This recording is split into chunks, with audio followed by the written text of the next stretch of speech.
एक और कह लो ना।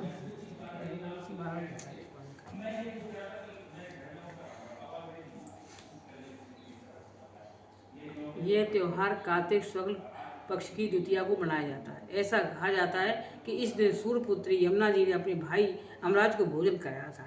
इसलिए इसे यम द्वितीया कहा जाता है।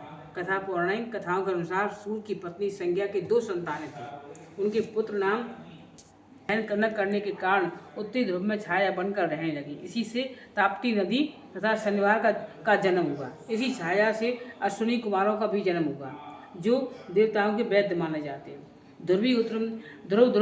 उत्तरी ध्रुव में बसने के बाद संज्ञा छाया यम तथा यमुना के साथ विवाह का अंतर आ गया। इससे व्यथित होकर यम ने अपनी नगरी यमपुरी बसाई। यमुना अपने भाई के यमपुरी के पापियों को दंड देते देखकर दुखी होती, इसलिए वह गोलोक चली गई। समय व्यतीत होता रहा। तब काफ़ी सालों के बाद अचानक एक दिन यम को याद आई। यम ने अपने दूतों को यमुना को पता लगाने के लिए भेजा, लेकिन वह कहीं नहीं मिली। फिर वह यम स्वयं गोलोक को गए, जहाँ यमुना जी की उनकी भेंट हुई।